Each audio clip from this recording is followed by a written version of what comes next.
Depuis 1948, elle a été et continue à juste titre la plus importante et la plus influente de toutes les déclarations de l'ONU, ainsi qu'une source d'inspiration fondamentale pour ce qui est des efforts entrepris sur les plans national et international en vue de promouvoir et de protéger les droits de l'homme et les libertés fondamentales. Elle a imprimé une direction pour tous les travaux ultérieurs dans le domaine des droits de l'homme et fournit les principes philosophiques de base pour de nombreux instruments internationaux ayant force exécutoire et destinés à protéger les droits et libertés qu'elle proclame. Ouvrons l'actualité en bref de ce mercredi par cette information. Dans un article publié dans ses colonnes ce 13 décembre 2023, Africa Intelligence informe qu'à travers l'échec de la médiation qatari, le gouvernement du Tchad, afin de faire avancer son programme de désarmement, démobilisation et réintégration prévu par l'accord de Doha, multiplie les contacts auprès de l'Union européenne. Bien qu'elle suscite l'intérêt de certains États membres, l'initiative a cependant peu de chances d'aboutir, souligne AI. Africa Intelligence renseigne que les autorités tchadiennes comptaient au départ sur le Qatar pour financer le DDR, mais les négociations entre le gouvernement de Mahamat Idriss Déby et l'Émirat sont aujourd'hui au point mort. Le Tchad ne s'est pas encore prononcé sur le montant qu'il a l'intention de demander à l'Union européenne. Ecobank Tchad a formellement refuté les rumeurs de son départ imminent du Tchad selon un communiqué de presse publié ce 13 décembre. Les allégations qui ont émergé suite à la saisie et la vente aux enchères publiques de son siège à N'Djamena se fondent sur un différend judiciaire où la banque s'est dit injustement impliquée. La filiale du géant bancaire panafricain, présente dans le pays depuis 17 ans, insiste sur le fait qu'elle respecte les normes d'éthique et de conformité les plus strictes dans ses opérations. Pour clore cette actu en bref, après la signature d'une charte prévoyant l'établissement d'une architecture de défense collective et d'assistance mutuelle, le Niger, le Mali et le Burkina Faso planchent désormais sur l'établissement d'une union monétaire et la création d'une confédération. En plus du domaine sécuritaire, notre alliance doit évoluer dans le domaine politique et dans le domaine monétaire, a déclaré le président du Niger, Abdourahmane Tiani.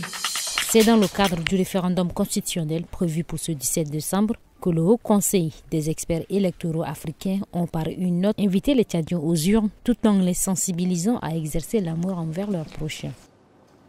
Nous vivons dans une société où chaque action que nous posons a un impact sur les autres. Oui, absolument. L'unité est en effet l'affaire de tous.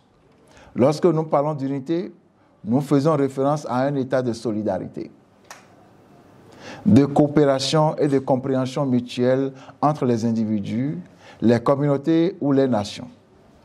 L'unité favorise la paix, la collaboration et le progrès, tandis que la division crée des conflits et des obstacles à notre développement collectif. L'unité nationale dépend selon eux du choix des Tchadiens d'ici ce 17 décembre. Aujourd'hui, nous sommes en phase des élections référendaires. Et pour cela, il va falloir que les Tchadiens regardent dans une même direction. Il faut noter que voter, c'est exprimer ses droits. Car choisir, c'est abandonner. Choisir, c'est choisir librement. C'est le seul outil et moyen par lesquels l'homme s'exprime librement sans contrainte. Car chaque personne qui opère un choix par le biais d'un scrutin le fait de façon individuelle et personnelle. Cette rencontre s'est ainsi achevée par une forte exhortation à l'amour du prochain et un appel aux urnes ce dimanche 17 décembre. Chaleureusement accueilli par les autorités administratives et traditionnelles ainsi que les jeunes de la localité de Mandoul, Issa Doubrun sensibilise non seulement la population à voter oui, mais aussi explique ce que c'est que l'État unitaire. La majorité des partis politiques tchadiens, de la société civile, tous ceux qui sont réalistes pensent qu'il faut voter le oui. Est-ce que Goundi va rester à l'écart? Est-ce que Goundi va rester à l'écart? Bon, mais si vous n'allez pas rester à l'écart, vous allez faire quoi? Vous allez voter quoi? Vous allez... Mais j'ai pas vu le oui, moi j'ai pas vu le oui. Vous allez voter quoi? Levez le oui, levez le oui, levez le oui, levez le oui, s'il vous plaît. Dans les derniers virages de cette campagne qui a débuté le 25 novembre, cet ancien ministre de l'économie a jugé utile de convaincre les siens de voter en faveur du oui pour un État unitaire. Sur des branches d'arbres, des murs, des habitants des Kélo et des localités environnantes s'assurent d'être présents au meeting des transformateurs. Dans un calme relatif, ils suivent les différentes interventions qui apprécient toute leur mobilisation et esprit de résilience dans les moments difficiles qu'a traversé le parti. Plus longue, l'intervention du président des transformateurs, Dr Succès Masra, sur la constitution proposée par le gouvernement au référendum du 17 décembre se veut pédagogique. Grâce à votre ténacité, votre courage, votre plaidoyer, la constitution nouvelle qui est présentée prend toutes les propositions de celle de 1996 et y ajoute l'élection des gouverneurs, ensuite ramène l'âge d'être candidat à une élection entre 25 et 35. C'est en phase avec la charte de l'Union africaine que le Tchad a ratifié, appuie-t-il. Devant un public silencieux au moment de ces précisions, Succès Masra appelle à voter pour cette constitution qu'il s'engage à la modifier si son parti accède au pouvoir. Nous ne votons pas pour les mêmes raisons que les autres. On n'a pas besoin de dire que ceux qui veulent la fédération sont des horribles divisionnistes. Pour vous demander de voter pour une constitution, on n'a pas besoin de vous infantiliser, tente-t-il de convaincre, en ajoutant que la réconciliation avec les autorités de transition intervenues après l'accord de Kinshasa ne signifie ni la capitulation, ni l'abandon des projets des sociétés des transformateurs. Doucement, mais sûre d'elle, la mission de la coalition pour le oui au référendum constitutionnel dans la ville d'Njamena avance vers son but, qui est d'amener les Ndjaménois à choisir massivement le oui le jour du vote référendaire.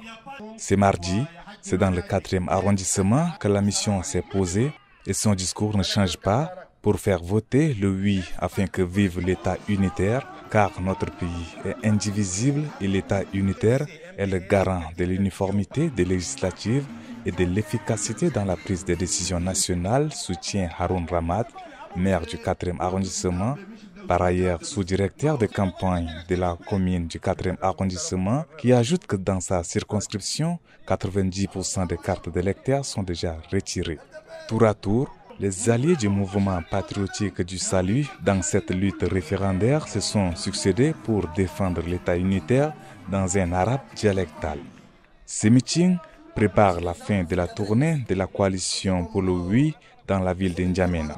Et c'est déjà l'occasion pour le chef de mission, Dida Mamar Mahamad, de clamer la victoire de la coalition sur les fédéralistes. Après une tournée de sensibilisation pour le oui au référendum constitutionnel dans la ville de N'Djamena et Mani, la délégation de l'association Les Sao Kotoko s'est rendue à Goui pour appeler la communauté Kotoko à choisir le oui pour le maintien de la paix et la sécurité au Tchad.